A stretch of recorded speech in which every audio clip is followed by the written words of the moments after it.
Alright, let's get this show on the road. What do we do here? Reload the Twitch page. Chat. Pop out. Alright, let's get the show on the road. What do we do here? Reload the Twitch page. Chat. Pop out.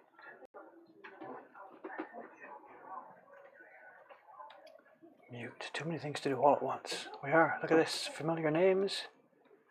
Hello, hello. I made it. The shop was crazy again today, but I'm here. Not quite sure how long I'll be here. There'll be a session here this evening, but it might not be the full 90 minutes that we sort of promise everybody. I've got sizing work to do upstairs as well this evening. Anyway, pick up where we left off this morning.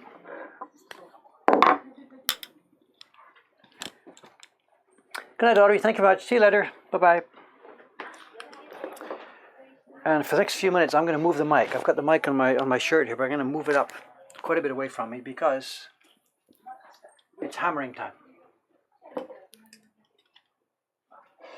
For just a couple of minutes, then we'll switch to something quieter.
Okay, that's it for the big one, I think.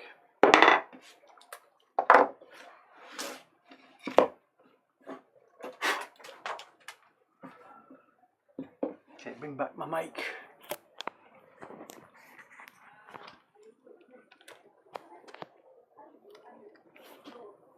Can't focus that close.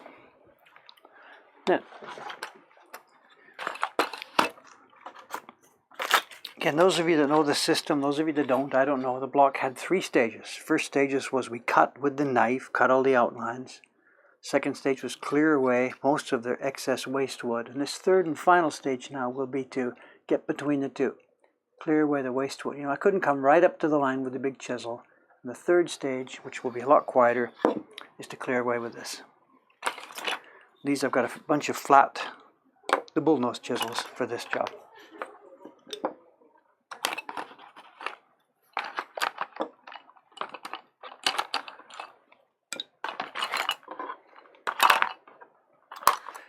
And for this one, I need the side light. Let me put it back. The side light shows the relief of this block.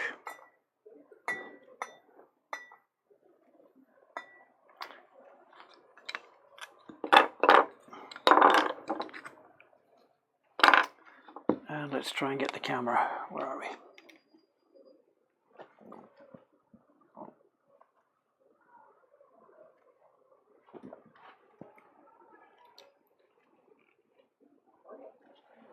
All right, that should behave better. Is that all right?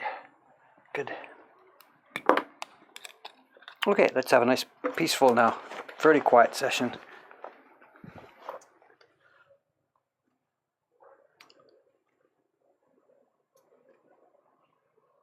Having trouble seeing the owl. Well, this is one of the color blocks. The owl will be here. What you're seeing is a dark brown color. The dark brown will be on the branch and on part of the owl. Here, let me show you one of the ones that's not carved. You get where we're at here then. The color blocks themselves sometimes are just like gobbledygook. What is going on? What's the pattern? We can't tell. It's like a puzzle. Once the pieces are all put together, it appears as a finished print.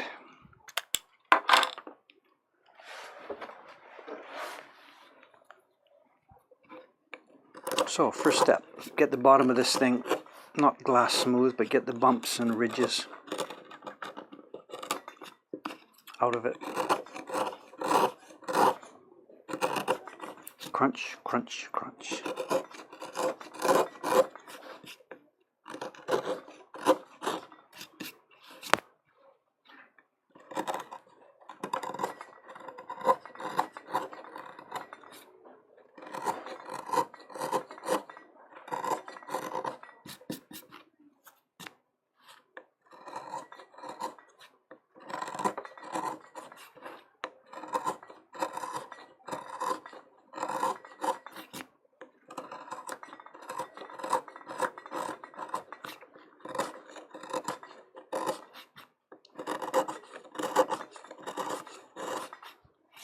For the people who are new here, perhaps didn't see the picture that we're making here, I put up a copy somewhere. I think it's on mokuhankan.com/temporary/owl is, I think, the directory where the picture is living at the moment, if there's anybody who hasn't seen it before.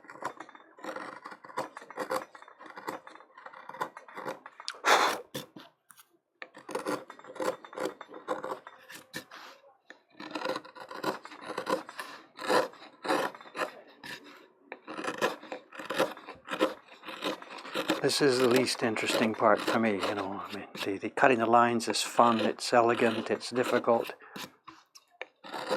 This is just a bit of stuff that has to be done here now.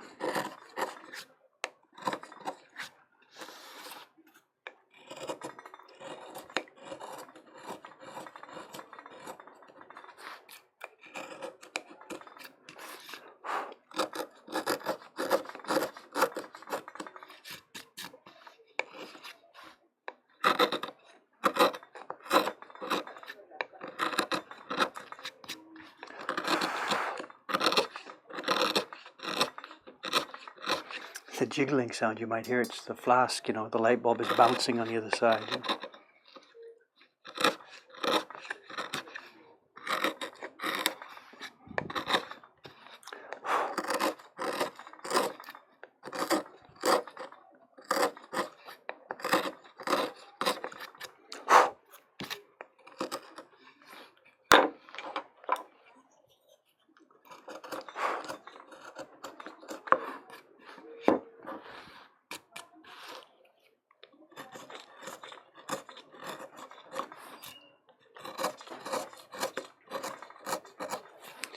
These areas here that are below the paper height, you know, for example, these, I know, these, where are we?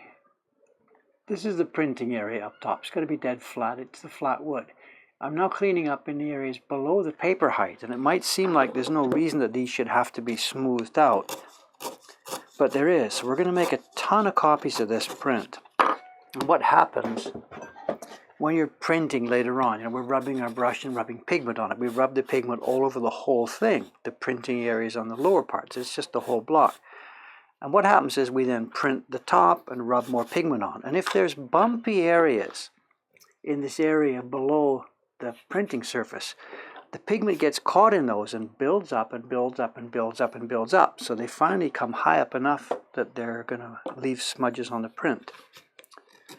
So I've got to get rid of the little places that catch pigment in this area that's like the bottom of these seas, the oceans, you know.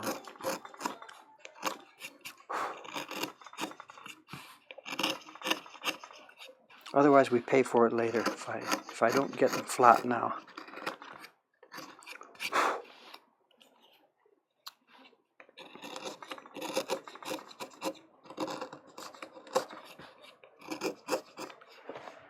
Chat looks busy.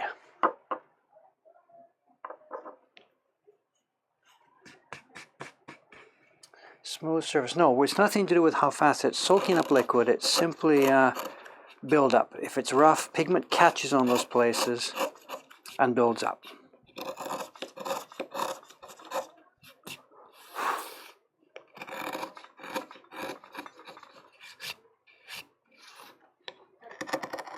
Other thing that many people ask about, I don't know if it's in this thread or not, I didn't see it there, but do we treat the wood or whatever before we start printing? No. This was just a piece of cherry wood. It was planed smoothly upstairs, and we've planed it and dressed it as smoothly as we can. And we're carving away the outside around it. And once we start printing upstairs, it's no treatment at all. The pigment, the water and paste mixture goes right on the raw cherry wood. We just print straight from that surface. No treatment, no preparation, no varnish, no nothing. Now we got a problem on this one because of this corner. There was a knot in there and it just ripped it all to hell. There's a limit to what I can do to clean it up, but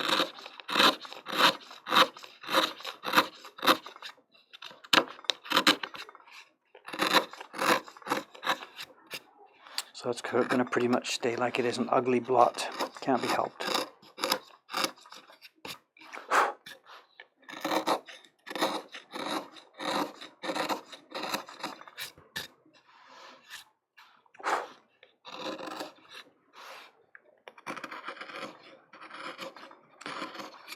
Maybe I can ask a couple questions here. My turn to ask a few questions. I know the stream this morning, there was 150 people or something here this morning. They were chatting about stuff. I didn't have time to look much at it at all.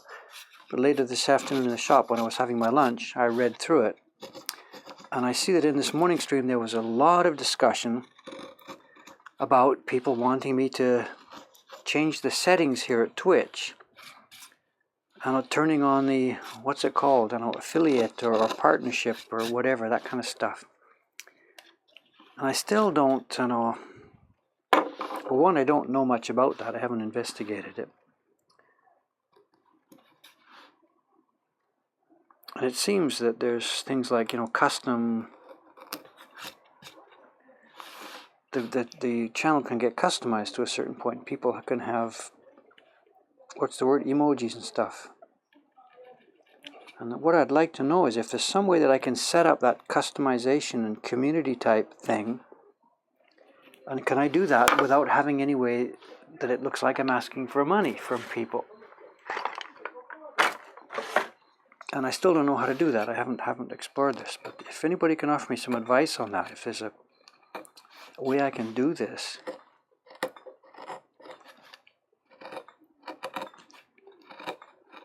So not just so much in the stream now to answer, because I can't read it right now either, but maybe drop me an email later on or something if anybody's got some specific advice about this. Or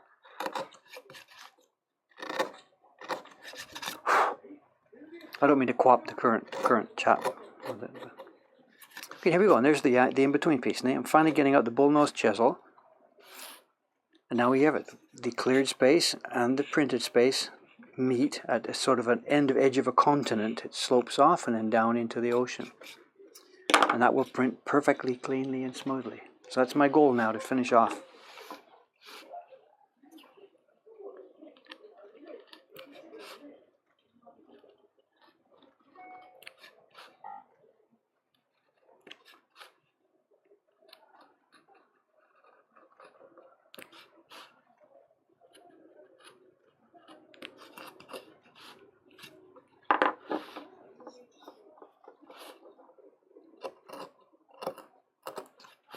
This is against the grain. It's the wrong way. The grain wants me to carve this way, but I can't come against the angle of that.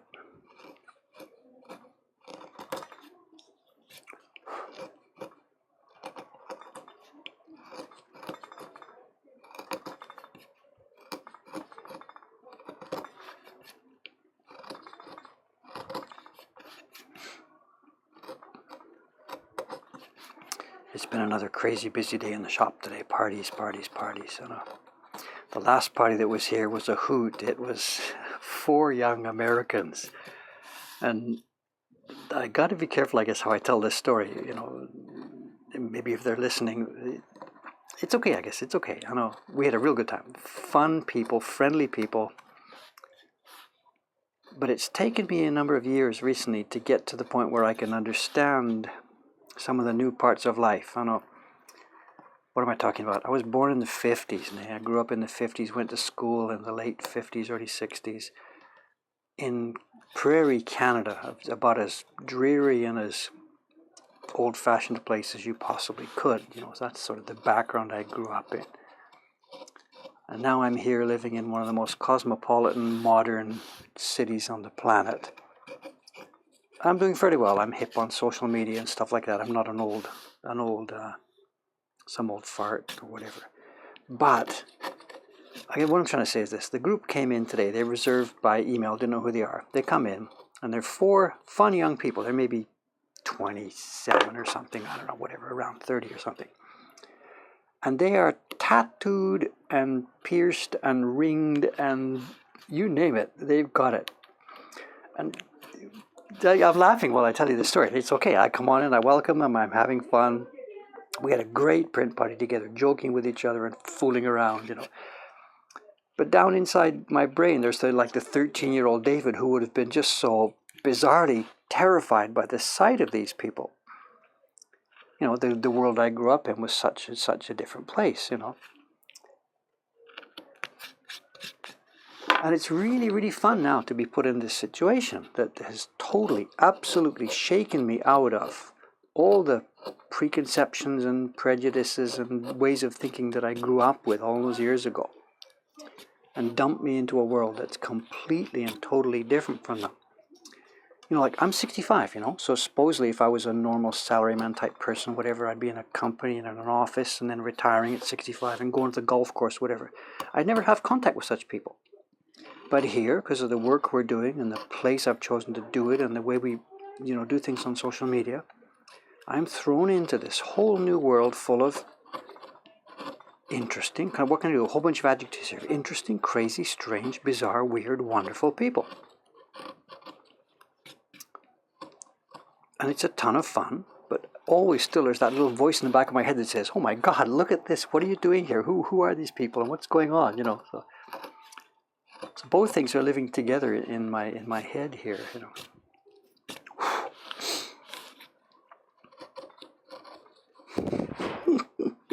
It was super fun today. Super fun.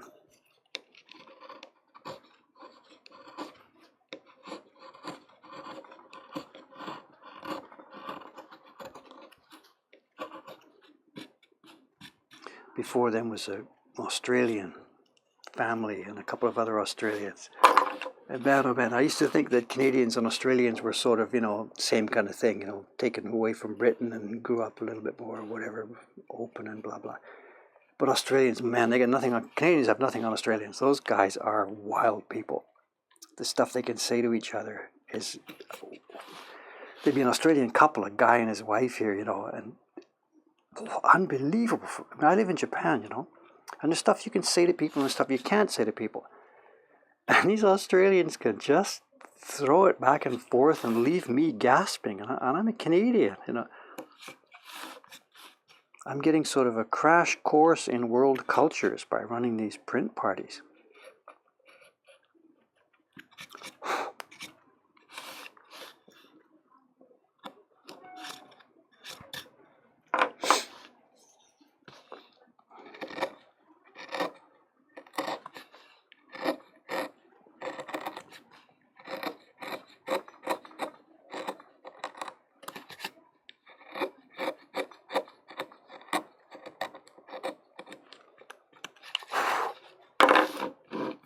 Too close without chipping. Be careful here, Dave.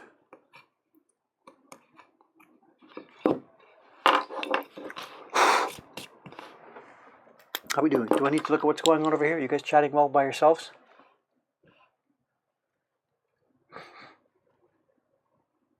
Waiting for him to talk about 2 guys holding hands. We get lots of that here. That's not even anything even worth thinking about anymore. Sure, for the 15-year-old Dave, that would have been just, I wouldn't have even known what to do. I would have just frozen in shock, Now it's nothing. We've had guys here with babies. It's nothing.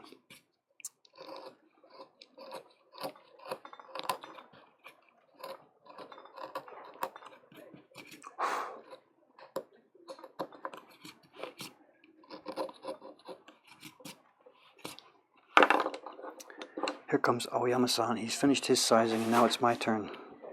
But I gotta do this first. Tsugi, my turn? Huh? 用意はできました。3リットル残ってて、液はない、まだ。今あったかく、でも消した火。消してないです。フードウォーマーの中に入れて、湯煎で温めてる。ちょっと待って、じゃあ50度ぐらいに。50度。OK。3リットルあるんですよ。じゃあ左の方が液、右はお湯。はい、水なんですけど、OK。紙をね、今一応40枚用意してます。で、5個で取れるんで、200枚はがきが取れるサイズなんですね。40枚で3リットルだったら、もうちょっとできるかもしれない。もっとできますよ。そう。で、上に、スノメで取れるやつ、あと20枚プラス、横になるやつが、スノメが横になってしまうやつが16枚あるんですよ。だから、36枚。じゃあどれぐらい元気か、疲れか。OK。できそうだったら上から取って。OK、でもクリップの数とか置く場所、OK ですか？置く場所はどうかな。もうちょっと詰めた方がいいかな。クリップはね、今余ってるのが、デビさんの46と僕の22なんですよ。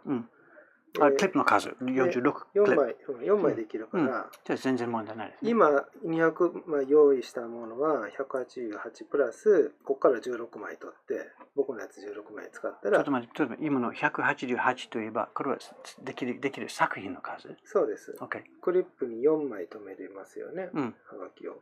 だからこれ4かけて188枚なんです。で、16枚足りないんで、僕のから16枚取って。で、残りが72枚。クリップあるから、それで止めれる数だけ、72枚。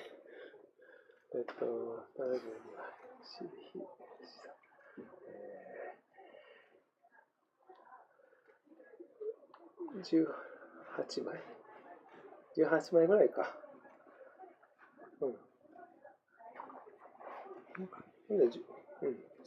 プラス18枚ぐらいしかできないですね。クリップが足りないから。OK。でもね、締め切りが厳しいものは、対馬さんのこの青でしょ？そうですね。OK。じゃあもう200枚もいらないから。OK。じゃあもしこの分か。それだけでもね。OK。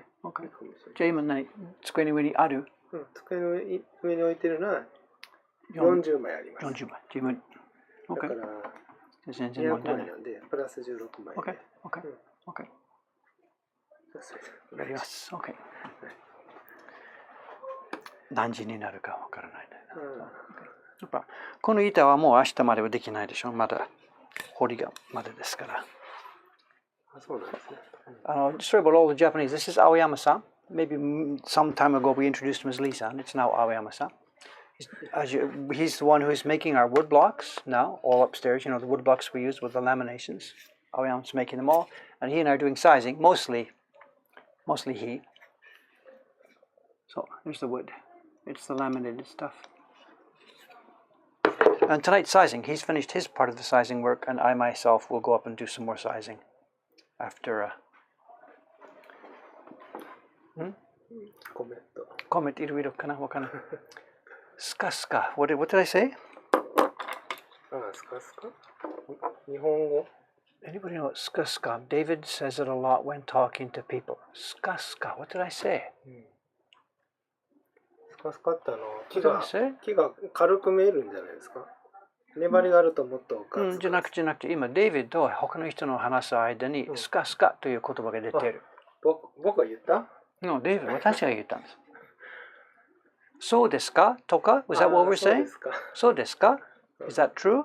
そうかもしれない。I don't remember. I don't quite know what you've heard. Okay, whatever. そうですね。スカ。今ぶつかった。そう。ごめんなさい。大丈夫？直す？そう、it's okay. もうストップですね。そう。Anyway, back to work. Okay. 次何？ Okay, alright, thank you very much. カメラさんが多分明日来ないかもしれない。金曜日から始まるかちょっとわからないですね。Good night. Thank you very much. Good night.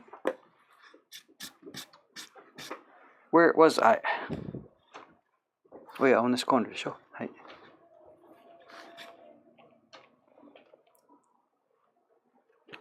So I'm not sure about the schedule tonight. I know there's a few dozen sheets upstairs waiting for me to do sizing on them, and that has to be done tonight. So the longer I stay doing this, the longer it's going to be before I get to that work, and the later it'll be tonight. So it might be a bit of a shorter one tonight. I'm not quite sure. Anyway, let's just keep going for now. Sugu-san's still out there in the shop talking to somebody anyway.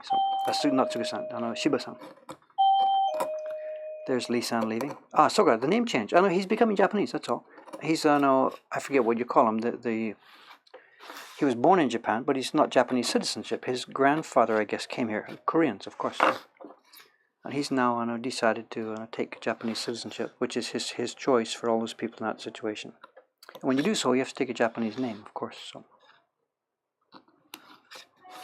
So we're all scrambling, and it's been a few months ago when he came to us with this, so we're all trying to remember to use his new name, but after years of using somebody's name, you can't change it that easily. Same thing, in this morning stream we were talking about that. If I decide to become Japanese, if I ask for citizenship, and if they decide to give it, which is pretty much automatic, I would have to find a Japanese name.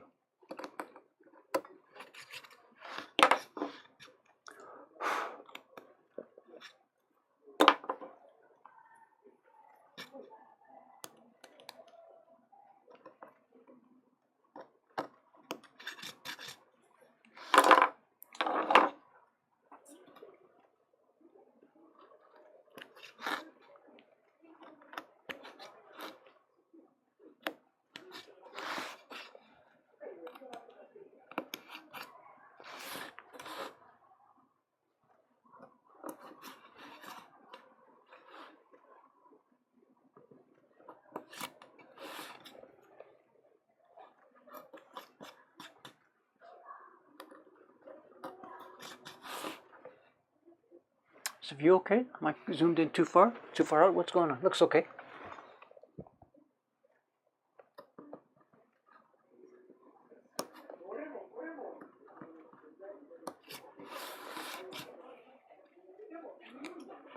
Shiba-san in the shop, she's chatting with a customer. She lives for talking and explaining about this stuff. And sometimes I have to be careful, she'll grab a customer, or not a customer, but somebody in the shop, and they'll ask a question and she'll get going on it. I'm not telling a bad story here. She knows what her personality is like. She'll get going on it, and sometimes the rest of us in the shop can see that this customer would rather perhaps like that's enough and I'd like to move on. But Shiba-san just keeps going and keeps going. It's really fun to watch sometimes. But this one, I'm hearing a little bit of it. It sounds like this guy's enthusiastic. He's answering back and continuing the conversation, so maybe it's okay. I do the same thing, sometimes you get explaining something and I realize after a minute that their eyes are starting to glaze over, and I've realized I've gone a bit too far, and it's hard to tell sometimes, so whatever, anybody listening to these streams knows what I'm talking about.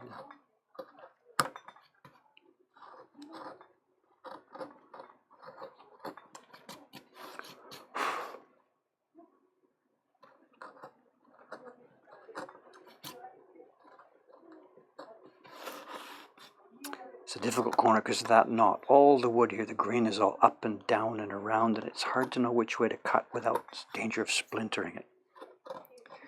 Hontani, we said this morning, in the old days meaning just like 10 years ago or something, I would never have used this piece of wood. It would have been tossed aside. Just at the moment, simply no choice. Take what we've got,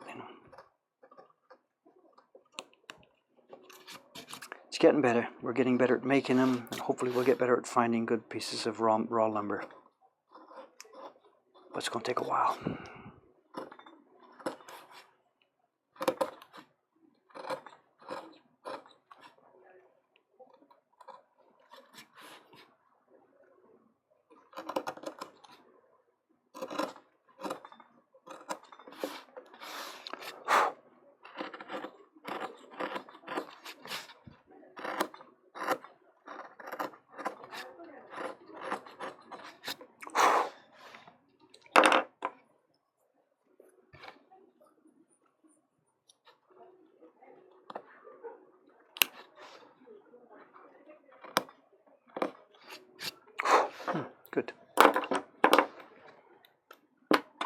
We doing okay over there?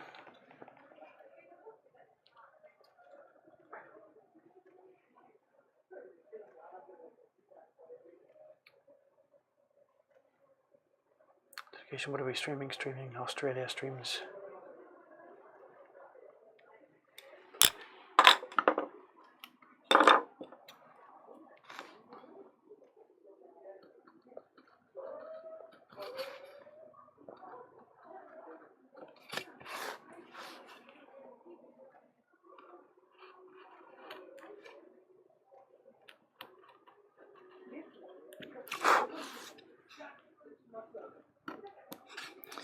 There's a sidelight about the visa thing. It's changed I think it changed a couple of years ago that makes me a little bit sad. It changed my life a little bit for the sadder. The card, as foreigners living in Japan, we carry an identity card, of course, People who were born here, they have their citizenship and their identity registration and Jumi, all that stuff, but they don't specifically need to carry something with them on the street. As foreigners, we're nominally supposed to carry this. And it's police officers are allowed to stop and ask to see this identification, So I've got an ID card in my pocket. And here in Tokyo, here in downtown Tokyo, I'm never, ever, ever stopped by a police officer ever and asked to show this. It's just so many foreigners just walking around the street here, nothing. But out in Ome, where my house is, there's almost no foreigners out there on the ground. And every now and then a young police officer will see me, or if it's at night, I'm riding my bike or something, and he'll decide to, pull me over. What's that thing in America they have? I don't know, DWB, driving while being black or something, or whatever. I don't know, whatever it is. Here in Japan, there's this thing about whatever it would be. RBF, riding a bicycle while a foreigner, whatever. It's a thing where the police will pull you over and ask to see your card. Whatever, just show them the card, that's it, bingo, away you go. But the old cards we used to have up until, it's about 3 or 4 years ago, they were issued by the local city hall, your local foreign card, we call them the gaijin card. And they showed the date of your original landing in Japan, they showed your status, whether you're a tourist or a resident or how long or whatever, It's just a basic ID card. But they changed a few years ago, and they no longer show the date of originally landing in Japan. It's sort of a privacy thing. They've tried to simplify it and leave off private data. So the new cards now just have your name, your visa status, your address, and stuff like that. It's a simple ID card. But the point of the story I'm trying to tell was that it used to be fun. A policeman would stop me. Late at night, I'm coming home from the station on my bike. He stops me, and the police, he's a kid, he's like 27 or 30 or something. He's just doing his patrol duties, whatever. And he'd stop me, I'd pass him the card, he looks at it. And then he looks at it for a minute later, and he's realizing that the date it shows for me coming to Japan is like before he was born. I'd been here since, 79 or something. I moved here in 86, but whatever. And this guy's like born, 1990 or something like this, so that it was real. He'd pass the card back and say, "So disne, on your way," as it were. But now it doesn't show that date, so I really lost one of the small pleasures in daily routine here,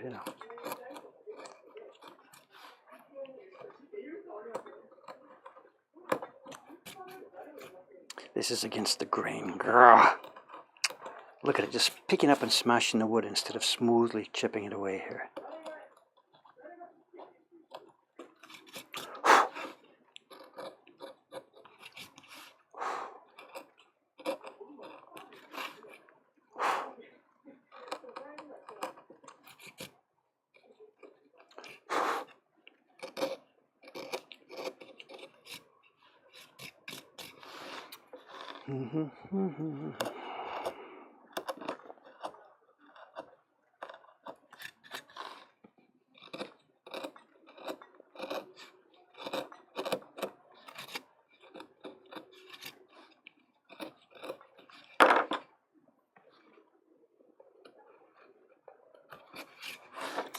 The other frustrating thing a little bit about those policemen sometimes is that there's a system here in Japan. It's kind of a plus minus. the community. You know, this policeman, they live in your community, your local, I don't know, cop on the beat. He actually lives there. There's a house. You know, those of you who visited Japan, you know that downtown you've seen the koban, the police box and stuff like that on major street corners and near the stations and stuff. Once you get out of the main town, the kobans are actually houses. The policeman and his wife and family live there. So it's a neighborhood police box, you know, when the people are actually living in there. But the deal is this: there's a fear in the bureaucratic side of the police department that they don't want policemen getting too chummy with people. I guess the fear is that if the guy lives there permanently, he can get in cahoots with people. There could be various, you know, whatever. If the policeman's too friendly with people in the community, he might overlook some kind of whatever graft or something that was going on. I don't know, whatever the fear is. So they rotate the guys. They move them in or out. And at least in the area where I am here, it's a 3-year rotation. So the policeman and his family move into the house there. They move into the community, start to get to know the people. And yet, 3 years later, bang, they're gone, and out comes somebody else. In comes somebody else. And I guess it's meant to reduce the chances of getting in too comfortable, you know. But the downside is, of course, that they're always strangers. They just start to learn who's who and what the community is and how things work, and then bang, they're gone, out they go. And it especially affects me is that, you know, these stops and checks on my bicycle and stuff. The policemen are always rotating out, so they don't know me, they don't know that I've lived there for all these years. And here you go, the young guide stops you to see what's going on and who you are, what's a foreigner doing in his little back street, you know. You just roll your eyes and whatever. The kid will learn your name, and then that's it. He's rotated out, and a while later you're doing it with somebody else. You know.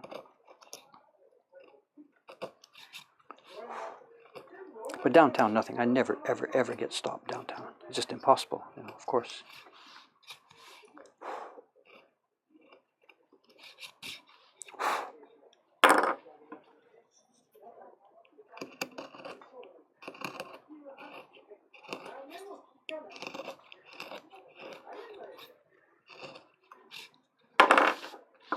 Okay, let me just cut these last little piece off here, and I'll show you what we've done here in this corner. It should be easy to see the sample here.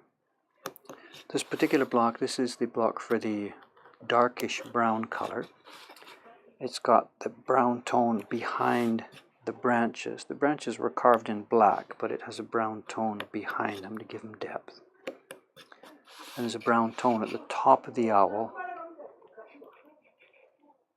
And some of the leaves are brown. We're going to do it in a dirty red brown. I guess they're supposed to be autumn leaves. Just a second, let me just clear this.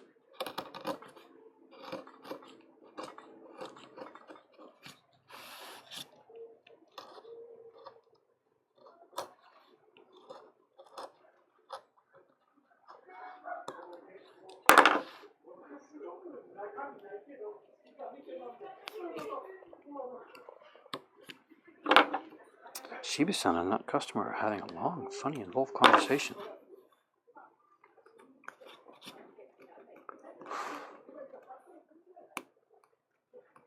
Okay, let's try and see if we can get it sorted out here. Okay, sorry for the mess up at the top of this block, but here we are. So the part that we haven't done, the leaves are cut with a knife, and then around, coming close to the leaves, was scooped away with a rough chisel, and there's still roughness at the bottom of the wood. This part too around the owl. You can see the knife mark where the knife cut the edge. And you can see where the bigger chisel scooped away, and what's left to do is clear between them. And this is the part I've done now. So the knife was cutting around the pieces, the bigger chisel scooped away, and now that in-between portion is gone. And it's ready. This is ready for printing, or it will be. I'll just have to wash off the paper at the end of it. So here's the goal. That's the goal of today's work, to get the rest of this block to look like that part. And then after that, there's the back side, which has been cut with a knife, but not cleared yet. And then there are 2 more faces. The one for the background block, it's been cut with a knife, but not cleared. And then the green leaves, cut with a knife, but not cleared. So my work for the next, bunch of hours here is pretty much set. Okay, that corner's done. Just keep moving along here. Chat is okay. Oh, policemen and stuff, yeah. Good, other people here with experience, good. Thank you.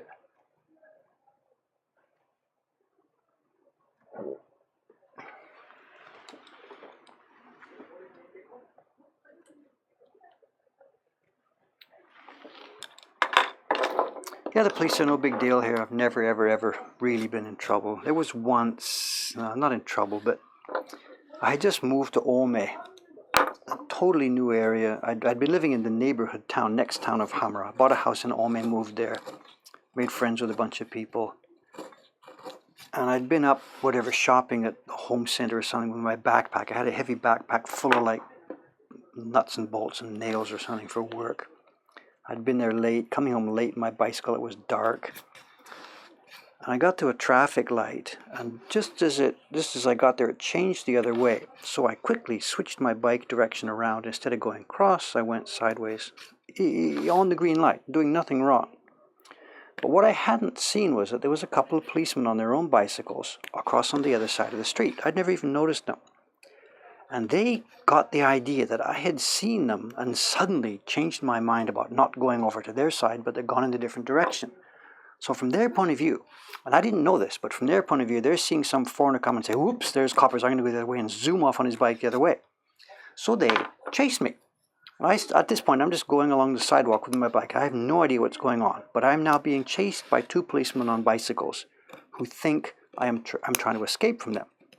And they do the cutoff thing. One guy zooms up beside me, one guy jumps up in front with his bicycles. They cut me off and almost knock me over because they think I'm actually escaping. And I'm just rolling along the sidewalk, tootling along what's going on, zipping along to try and get home.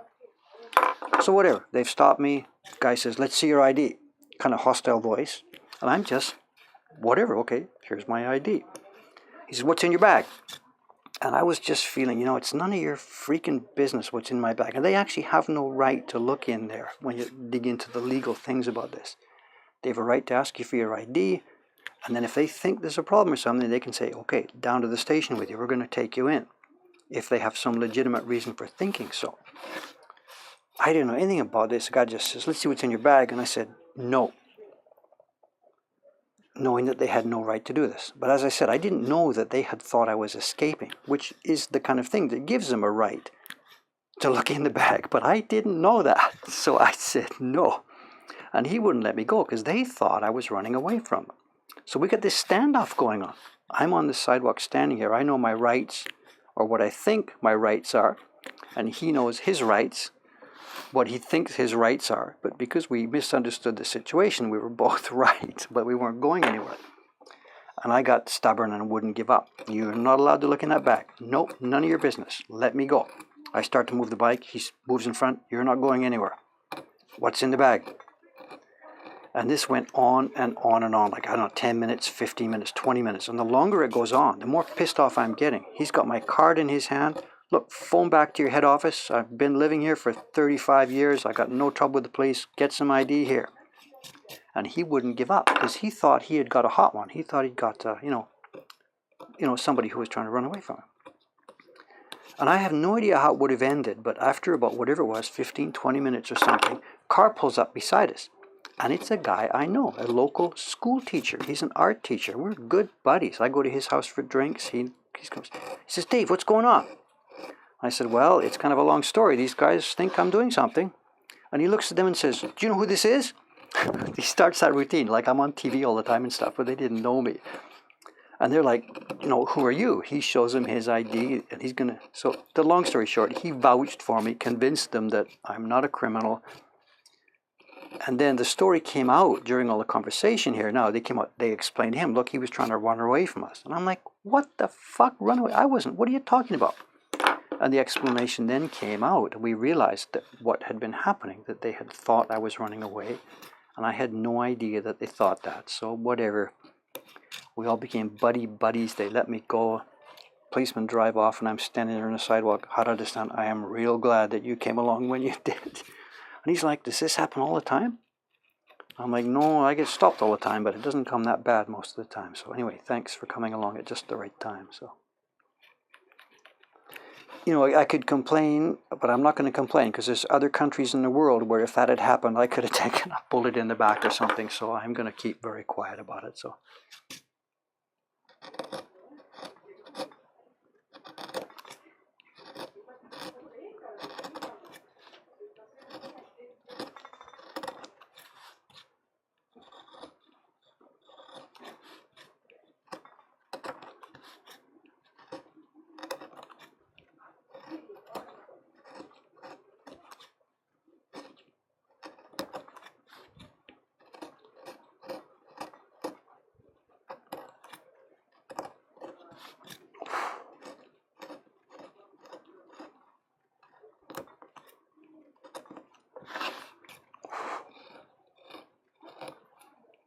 Crunch, crunch, crunch.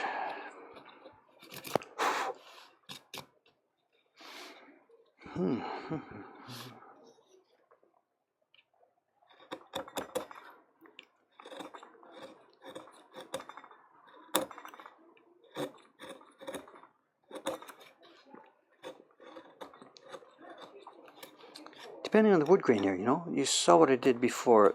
I cut these lines, and when I was working on the branch over here, before I trimmed off this junk, I cut the other side of the V. So I made a V. That was because I was really unsure about chipping the wood. But here, we've got the original knife cut. And I don't need to cut the V here, just a waste of time, because I can just bring my chisel along. And I can take away the waste wood without having to go to the trouble of making that V. All depends on if I can safely do it. I couldn't do it going this way because it'll bang into the wood. But if it happens to line up, the wood grain's going this way, the curve goes that way, everything lines up right, then I can do this cleanly and easily without cutting that V out.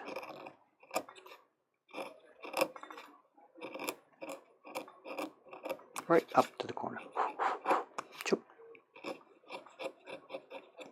This one's against the grain. Can we get away with it? Let's try. Don't show off here, Dave.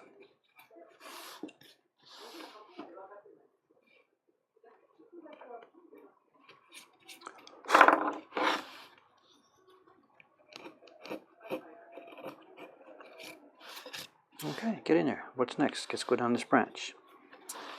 Again, the direction away from the branch is good, but it's against the grain, so I'm not sure if I can get away with it. Let's try.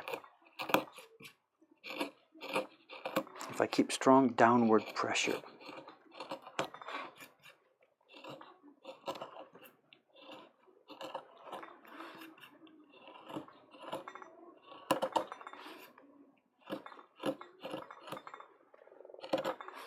Shiba-san and that customer have moved into the party room having coffee, so I guess it's okay. I should keep quiet.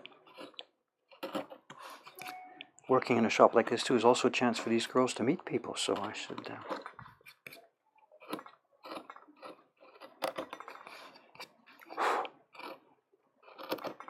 Actually, she's having fun this week. I know. I don't know what I've told you about her. Shiba-san, she works here 1 or 2 days a week, and for the rest of the time, she has an actual real job. And she's working with a company that makes hair pieces. Are they called wigs or hair pieces or whatever? They're called katsura in Japanese. And they make them for the kabuki stage people. And for the past bunch of months, they have been working night and day. They got the contract, or one of the contracts, to do the hair pieces for the current Super Kabuki show of the One Piece. You know, the One Piece has been turned into a movie and a kabuki movie and a kabuki show, and it starts on Friday. The current run of it starts on Friday. And her company makes the hair pieces, and Shiba-san was assigned to make this one and that one and part of this one. I don't know the details of which character it is. And they've been working like whatever fiends, night and day to get these things finished. I guess it's all ready now. It's been in rehearsals and the show starts Friday, so. But man, she's got stories to tell. Hontoni, she's got stories to tell. You know, they get the contract, the thing is all designed, they make it according to design, they send it over, the guy says, what is it somebody wants? A piece of shit, send it back, make it again. The guys are really quite demanding.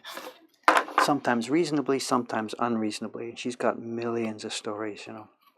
And they get the call like late at night, the show's on tomorrow in Osaka, you got to get down there. So she jumps on a plane, heads down there with a little box full of tools, whatever, fixes something with the wig, and comes back to Tokyo. She says it's good fun, and they're fun people. You know, it's nice meeting all those actors and stuff like that. But boy, I guess it's demanding, really, really demanding. But she has a million stories.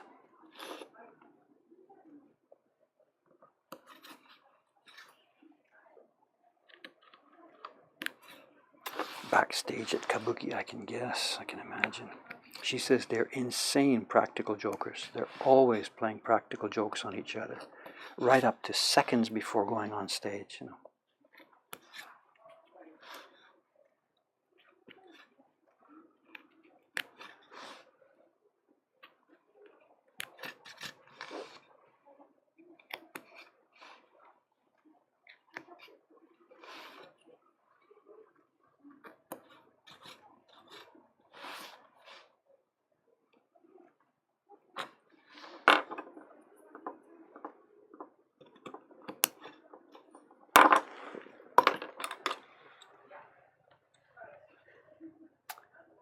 What do we got? No, it's birch ply in the middle. I see a quick question here. It's birch ply in the middle, and it's 5 millimeters and 5 millimeters of cherry wood. Something, a question we answer every day. It's the same thing. It doesn't matter. For us, we get the same cherry wood at the top, and the benefit for us is this thing doesn't split, doesn't warp, and we can use our limited cherry wood resources. If we've only got a piece that wide, we can slice it up and make 6 blocks or 6 faces instead of just 2 faces. So it's a win-win-win. Somebody else was asking in this morning session, do we have to use marine grade plywood for this because it's water-based stuff? And no, it doesn't matter. We're using a good strong birch ply, but marine grade is nothing. We're not soaking these blocks underwater. We're putting water on top of the cherry, but I can't imagine that enough water goes through the cherry and through the layer of epoxy glue we use into the plywood that would cause it to delaminate or anything. So no, it's not marine grade. It's just a good high-quality birch plywood. Japanese weeping cherry, I have no idea. I know that Japanese normal cherry, the one we call Yoshino, the ones that are used for normal in parks and in Ueno Park and everywhere for cherry blossoms, that wood is not suitable for our printmaking. I can't show you the detail of it on this camera, but when you cut a cherry block, we've got grain here, whatever. And when the tree was alive, there were pores in the tree that took liquid from the roots up to the top. And it turns out that in the wood that's called Yamazakura, the mountain cherry, those pores are extremely fine and small. So once you've chopped the thing down and planed it, and you've got a piece of wood like this, I can't possibly show you in the camera. I can see where those pores are. They're coming up here, of course, at an angle, because this is cut from a plank. And they're not big enough to bother us, but normal cherry, Yoshino sakura, the kind for decorative cherry, those pores are much larger. I think it's a faster growing tree. It's bred to be, you know, whatever, fast and decorative. Those pores are too large, and when we get a plank like this, it turns out that each of those lines where the pores come up at an angle out into space here, they leave a white streak. So we can't print smooth color without it having small white streaks all the way through it. So unfortunately, ornamental cherry doesn't cut it for us. You mentioned some other kind of cherry, weeping cherry. I have no idea specifically about that one, but I'm quite sure that over the years it's all been tried, and that'll be out for the same reason. It's Yamazakura that has this super tight structure. Those pores are very much finer, and they don't leave a visible mark in the finished color blocks. The wrong way, there's another hard chunk here on this one. Gonna have another ugly hole in the block.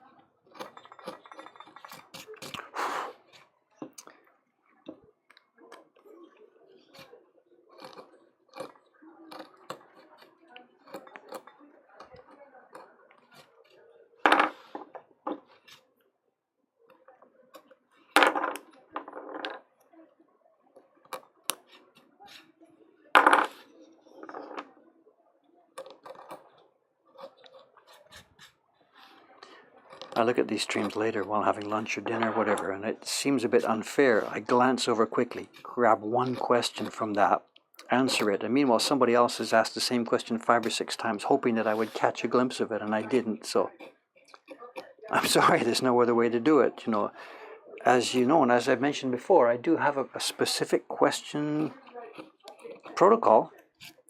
If you do the question thing as it says on that memo there, I will actually hear it.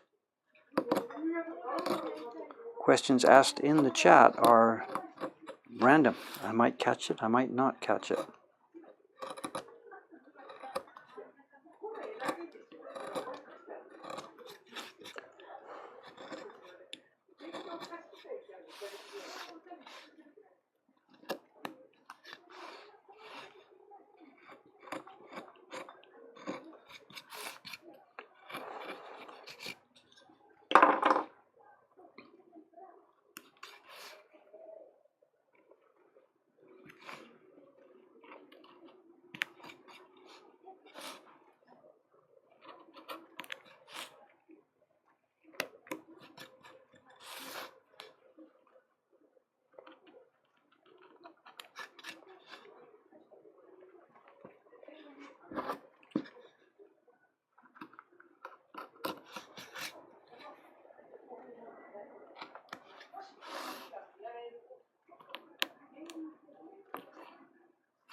Oh, it's Kanai-san, but she wants to talk about tax issues, so I think we'll let that one go. I'll call her back later.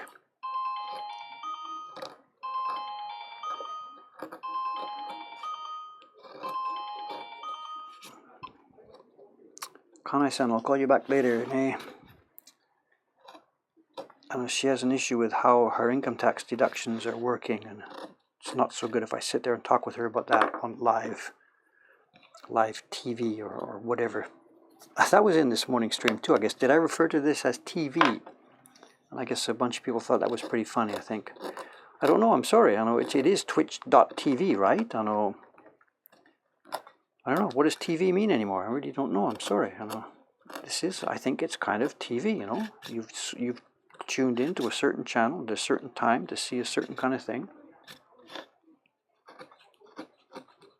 But I guess my use of the word TV, some people thought it was kind of funny, but I don't know. I'm new here, so...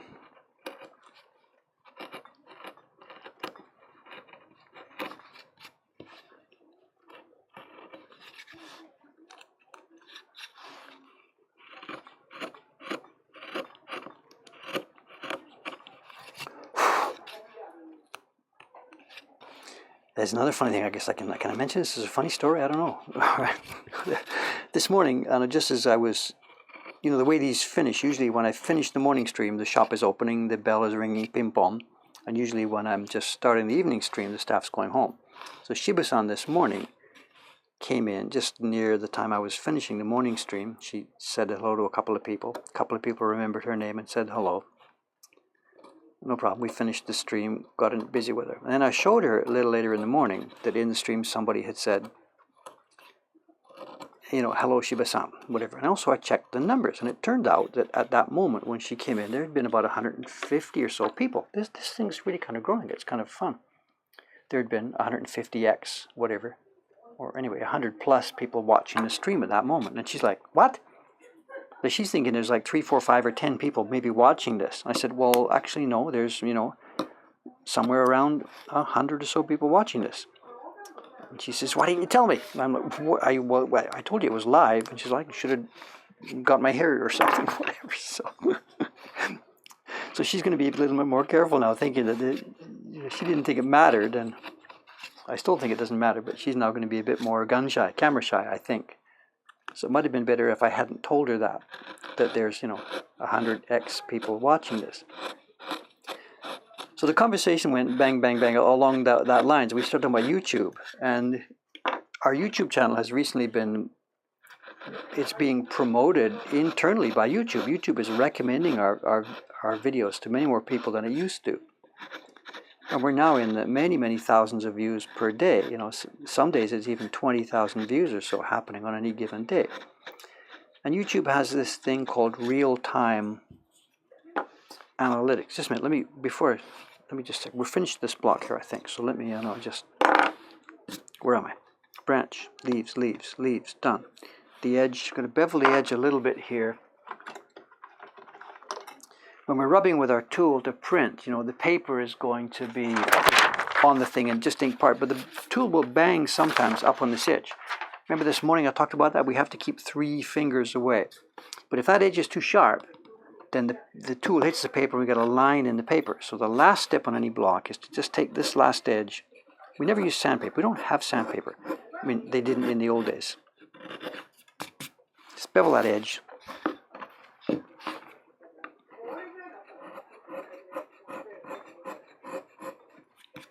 So there we go. So there's the first pass at this block. The shapes are carved as we think they should be carved. As I said before, this block is going to use some distressing. So some of these color zones might be distressed a bit later. That comes after test printing. So there we are. We now have our key block ready, again, at first stage. And we now have one color block ready. This will be for the brown color on the print.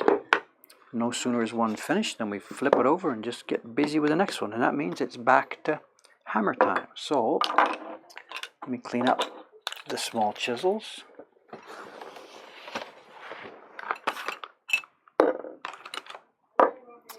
It might be more efficient to do all the hammering at once and then do all the clearing at once. But I don't, whatever, it's easier for me just to get different muscles working, and instead of banging all day long on something, do a little bit at a time of each job.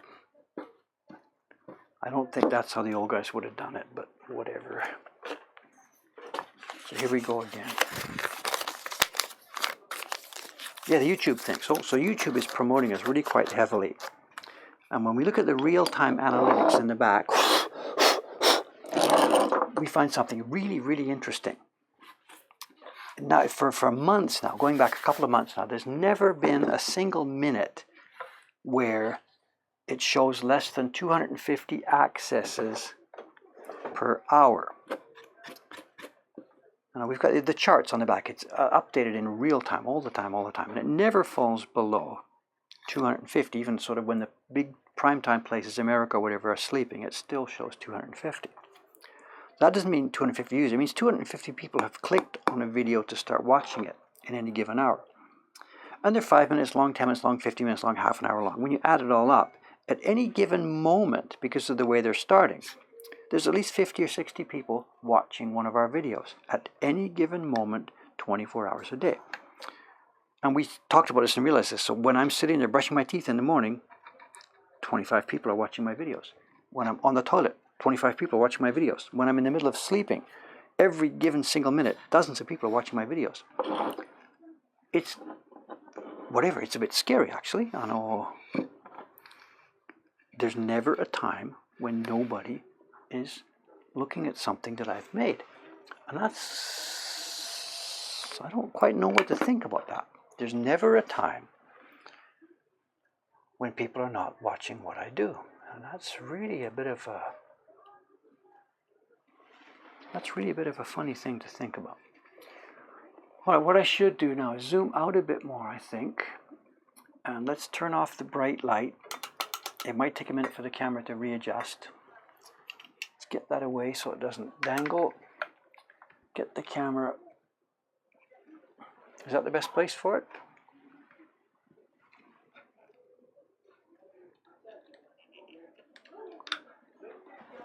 I can move it there, move it there. Change my glasses. Take the microphone away from myself, hang it up so it doesn't get too noisy. And here we are, back to the banging. Actually, the hammer on my, we're coming into some dry weather. And any wooden tool like this, the hammer and the handle, it's a friction fit. The thing is dropped into it and banged in. And in summertime it's okay, but in winter I have to be careful sometimes because the wood shrinks a bit with the lack of humidity. And if I'm not careful, this thing will come off. So I have to make sure it stays, we just bang it down, yeah? I have to make sure it stays on. Okay, before I start, what am I doing? Sepia leaves. So we're just going to cut this area. Nothing else out here is going to change. Keep away from the registration mark Dave, like you've never cut one of those off before. Keep away from this one. Let's do this.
Much cleaner, scoopier block, eh? Nice wood, it just scoops, scoops, scoops. I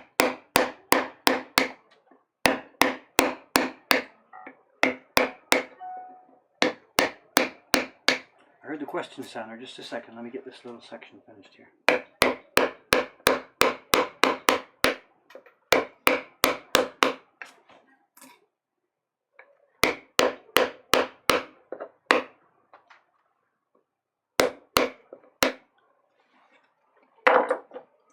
Narrower one for filling in these little spaces that don't fit. That other chisel's 15 millimeter. This is 6 millimeter.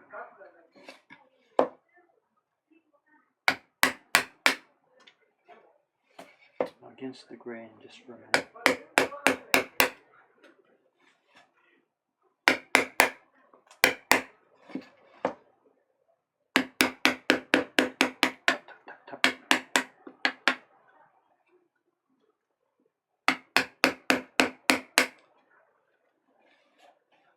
Can't get in there, just do it by hand later. Can't be helped.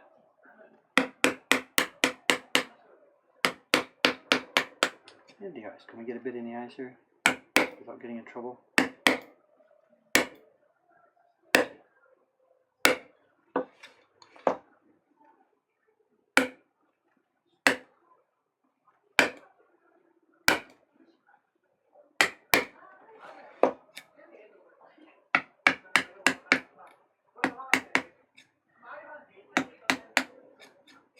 Okay, there's directly around the figure. Then Fukuro Yubi Sanpon. 3 fingers. Let's see that question before I forget. On the edge of forgetting it. What am I making? Well, I guess you guys can help answer that. Where are we? Question box.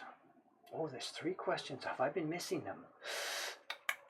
Oh no, I see questions that came in during the day. Questions about barons. Oh no, well, we can talk about that when we get to printing. We make barons here. We buy them. We buy old ones. We buy new ones. It's a long story. There's one guy still making them here in Japan. Oh, totally off-topic question here. Oh. The image. Okay, people don't know what's going on. There's new people here. Here's a photocopy of the image. This is a photocopy, enlarged, of what the original was. This is from about 1860 or 1850, I don't remember. It's an old image by a designer from the old days called Hiroshige. And it was a print that was made for an album of bird and flower prints. Slightly smaller than this, slightly larger than the reproduction I'm making. And it's long out of copyright, long in public domain, so we are making a reproduction of it to add to our catalog this year.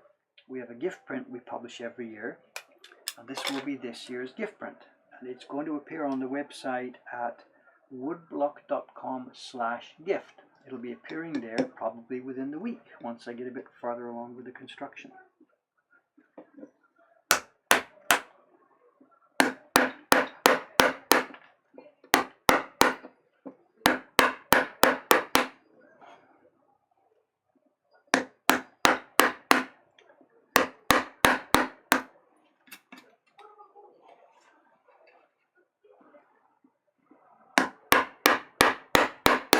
The question was about tea and stuff. What kind of tea do I drink? And I'm not, whatever. Is that a test? People of different personalities drink different kinds of tea? I don't know. I'm not much of a tea drinker, so even though I was born in Britain and I'm British nominally, but if I had my choice and you were giving me a choice, I'd like a cup of Earl Grey, please.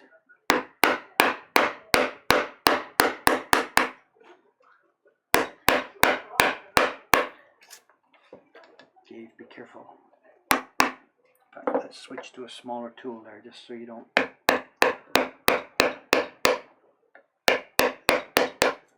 The registration markers here, eh? All too easy to be ripped away by this also.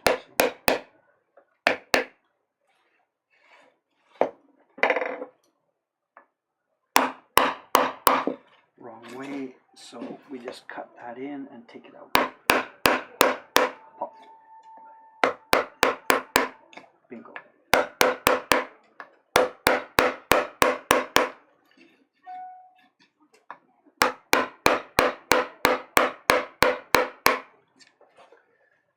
Okay, we're almost done here.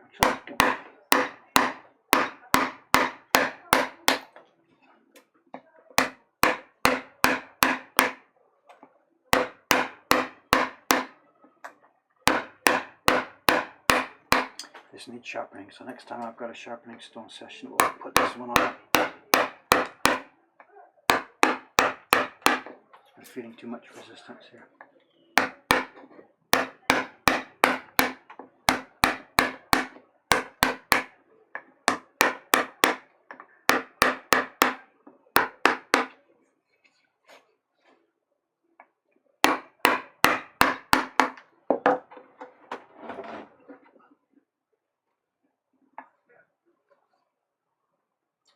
Will you ever show how the barons are made? That's a big, long story. It's a staggeringly long story. I know, without being sarcastic, you're making one of those barons. I know, it's a process that takes a few months.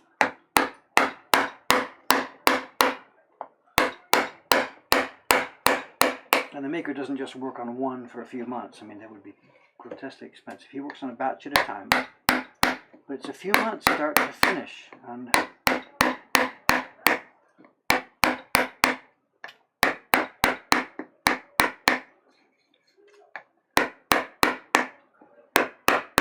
it's a hugely long and hugely interesting story, but you know, it's a bit too big for me to just attack, you know.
Might be there.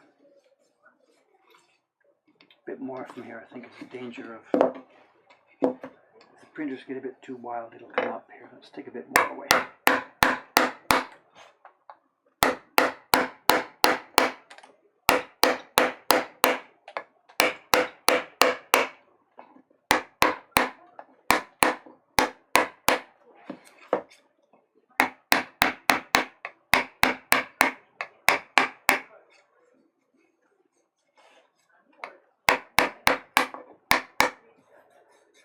I think we're good to go.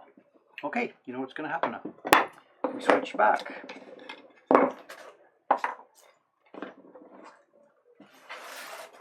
You want to see the underneath of this desk?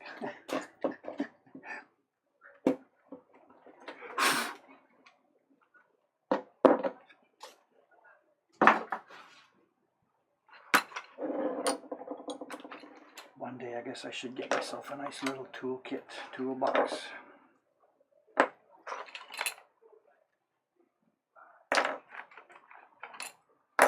Cardboard box. Like this. Cardboard box. What am I doing?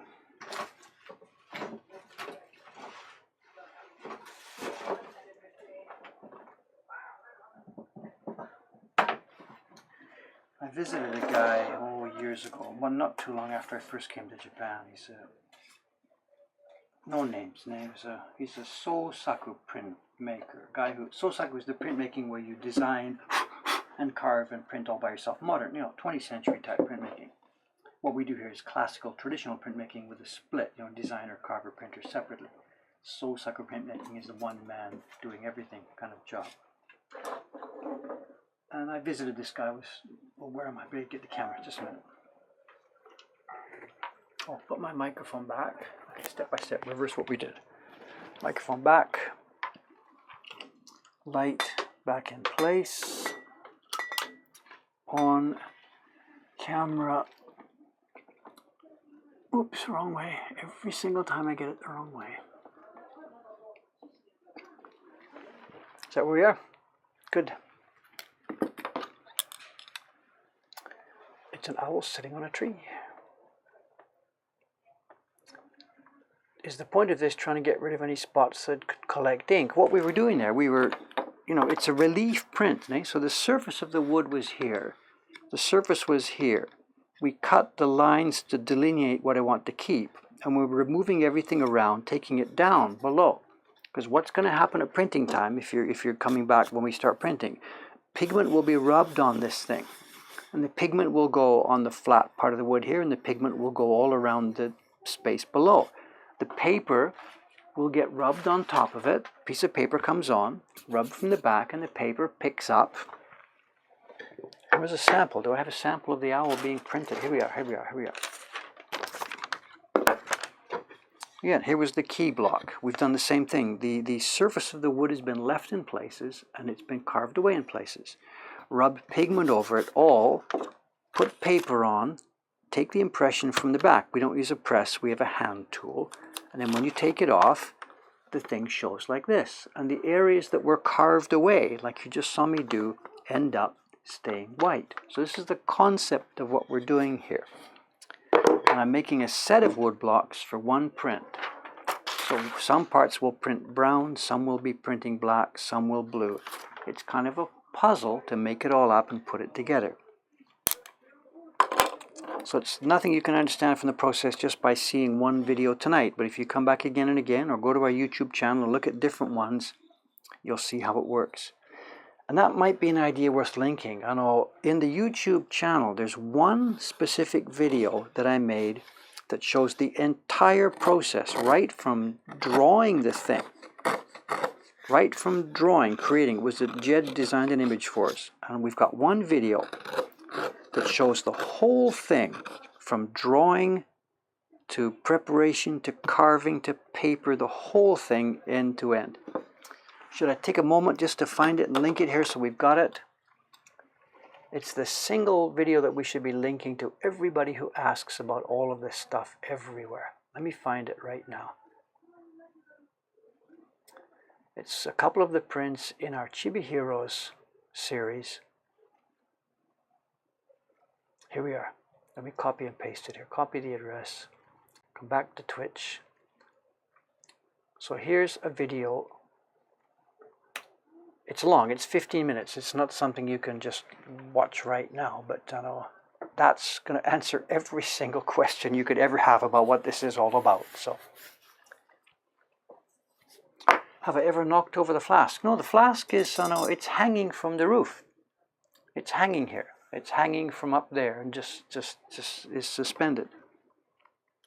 So there's nothing to knock over. And it's just a normal 1 liter chemistry class flask, whatever. This is not something that was used back in the old Edo times. We're told that it started perhaps around Meiji, and almost certainly they learned this from European wood engravers who used similar flasks with a candle behind it. They used the flasks to sort of multiply light across the surface of their workbench. Here in Japan, we're not using it to multiply, we're using it to soften and spread and take away shadows. The job I'm doing right now, it doesn't matter, but if you imagine I was carving or something, look at this. There's my knife, and it doesn't leave a shadow. So when you're carving something, and there's lines that you're carving, if there was a strong shadow, I'd be all screwed up. But this thing takes away shadows. That's the #1 reason why we use this here in the Japanese tradition. The Western tradition is different.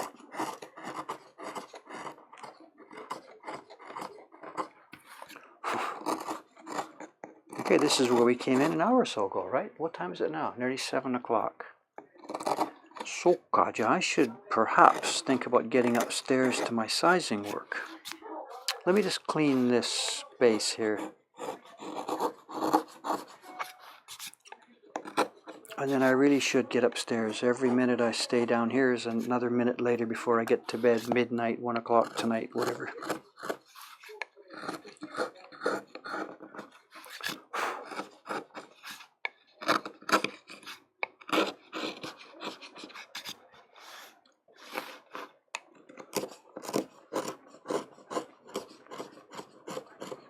Okay, if we're coming near the end, then I should do the usual recap and perspective of what's coming up. Today is, it's Wednesday night here in Asakusa. The schedule for me now, I've still got, what have I got left on these? I've still got 2 more faces that have been cut but not cleared. So clearly now, my work for tomorrow is obviously laid out. I will be here tomorrow morning, 8 o'clock Japan time, finishing off this one and then moving on to the next one. And I doubt that I'll be able to get it finished in that session, so tomorrow, Thursday, the evening session. In other words, today's session tomorrow, the evening session tomorrow, you know what I mean, this same session tomorrow, will I guess be the same thing. And maybe if I'm really lucky and going well, it'll be wrapping it up. And beyond that I can't see then, so the Friday morning session might be a test printing session on this block, who knows? Or something else could have come up to get in the way. The New Year carving is looming up closer, and I've still got to finish the color separation work on the first boss print. Chong-san is waiting for me to get to it. But I had to get this done first to get it into the hands of our printers. It's just priorities, priorities, priorities. It's triage every day, And Friday, the new manager is coming over for the first time, and my life is going to change, and I'm going to die and go to heaven. Who knows?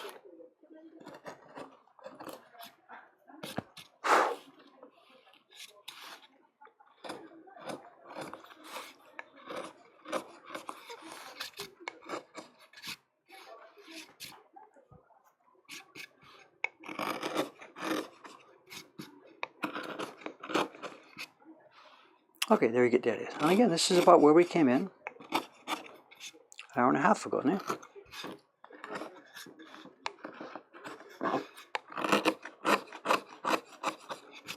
I've no idea what's going on in the chat stream there today, I'm sorry. I know interesting things or trouble or no idea. I hope I've had a chance to catch at least a few of the questions that came by. As usual, I'll read it again later when I get a minute. Tonight, tomorrow. There we are. One of the color blocks for our print, the owl. This will be the beige, light sandy color block, which is for the underneath of the owl and a couple of leaves. And there we are. It's pretty much 7 o'clock. I have a ton of work waiting for me upstairs, which has to be done tonight. Thank you very much, guys. I hope you've enjoyed watching what's going on. And again, it's fun for me to know that people are watching and listening. And I suppose I talk too much. I don't know, whatever. But we love this work, you know, and it's fun to be spreading it around and having more people learn about it. And okay, I'll be off now. Back here tomorrow with more carving on these same blocks. Thanks for watching it again, and good night for now. Step 1, FaceTime off.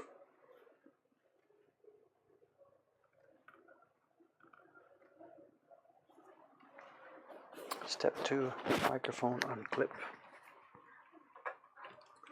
Hang it up. Step 3, reach for the stop stream.